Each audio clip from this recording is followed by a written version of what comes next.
ജലാശയങ്ങളിൽ മുങ്ങിമരിക്കുന്ന കുട്ടികളുടെയും യുവാക്കളുടെയും വാർത്ത ഒന്നിനു പിറകെ മറ്റൊന്നായി പുറത്തുവരികയാണ്.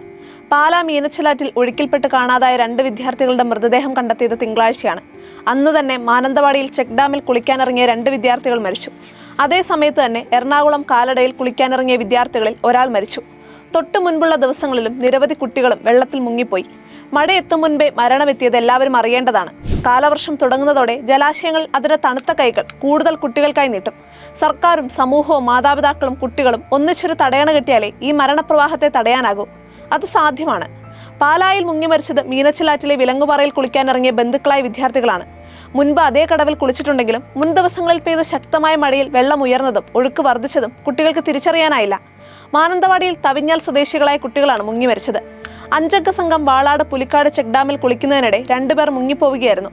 കൂട്ടുകാർ ബഹളം വെച്ചതോടെ നാട്ടുകാരും റെസ്ക്യൂ ടീമും സ്ഥലത്തെത്തിയെങ്കിലും മൃതദേഹങ്ങളാണ് വീണ്ടെടുക്കാനായത്. എറണാകുളം കാലടയിൽ പെരിയാറിന്റെ കൈത്തോടായ കൊറ്റമം തോട്ടിൽ സഹോദരങ്ങൾക്കൊപ്പം കുളിക്കാനിറങ്ങിയ വിദ്യാർത്ഥിയാണ് മുങ്ങിമരിച്ചത്.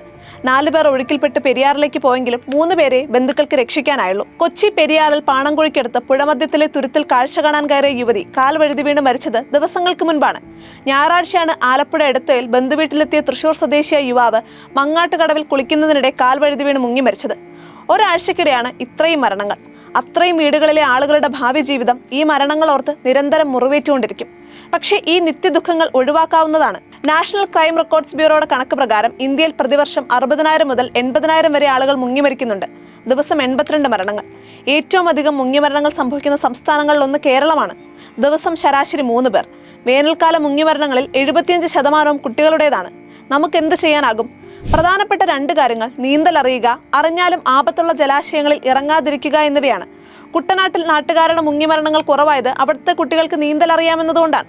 പല രാജ്യങ്ങളിലും പ്രാഥമിക വിദ്യാഭ്യാസം എന്നാൽ ജീവിതാവസാനം വരെ പൗരൻ പാലിക്കേണ്ട അടിസ്ഥാന മര്യാദകളും അതിജീവന മാർഗങ്ങളും പരിശീലിപ്പിക്കുന്നത് കൂടിയാണ്. അതിലൊന്നാണ് നീന്തൽ പരിശീലനം. കേരളത്തിലെ സ്കൂളുകളിൽ നീന്തൽ പരിശീലനം വ്യാപിപ്പിക്കുമെന്ന് വിദ്യാഭ്യാസ മന്ത്രി വി ശിവൻകുട്ടി കഴിഞ്ഞ ദിവസം പറഞ്ഞിരുന്നു. പക്ഷേ ഇവിടുത്തെ രീതി അനുസരിച്ച് നമ്മുടെയൊക്കെ ജീവിതകാലത്ത് അത് കാണാനാകുമോ എന്നറിയില്ല. എല്ലാ സ്കൂളുകളിലും ഇതൊക്കെ സാധ്യമാകുമ്പോഴേക്കും ജലാശയങ്ങൾ എത്ര കുട്ടികളെ കൊണ്ടുപോയി കഴിഞ്ഞിരിക്കും? സർക്കാർ ചുമതലകൾ നിറവേറ്റുവോളം നാം കാത്തിരിക്കേണ്ടതില്ല. കുട്ടികൾ കുളിക്കാൻ പോകുന്നത് എവിടേക്കാണെന്ന് മാതാപിതാക്കളും അവധി ആഘോഷിക്കാൻ കുട്ടികളെത്തുന്ന ബന്ധുവീടുകളിലുള്ളവരും അറിഞ്ഞിരിക്കണം. നീന്താൻ അറിയാത്ത കുട്ടികളെ മുതിർന്നവർക്കൊപ്പമല്ലാതെ യാതൊരു കാരണവശാലും ജലാശയങ്ങളിലേക്ക് വിടരുത്. പ്രാദേശിക ഭരണകൂടങ്ങൾ അടിയന്തരമായി ഈ ദിവസങ്ങളിൽ ചെയ്യേണ്ട ചില കാര്യങ്ങളുണ്ട്. പ്രദേശത്തെ അപകടകരമായ ജലാശയങ്ങൾക്കടുത്ത് മുന്നറിയിപ്പ് ബോർഡുകൾ സ്ഥാപിക്കുകയോ വേലികെട്ടി തിരിക്കുകയോ ചെയ്യണം. വിനോദസഞ്ചാര കേന്ദ്രങ്ങളിൽ കൂടുതൽ ആളുകൾ എത്തുമെന്നതിനാൽ ബോർഡുകൾക്കൊപ്പം സുരക്ഷാ ജീവനക്കാരെയും ഏർപ്പെടുത്തണം. വിനോദം ജീവൻ പണയം വെച്ചാകരുത്. മുന്നറിയിപ്പ് ബോർഡുകളെ വകവയ്ക്കാതെ അതിരുകടക്കുന്നവരും മദ്യപിച്ച് വെള്ളത്തിലിറങ്ങുന്നവരും ഇക്കൂട്ടത്തിലുണ്ട്.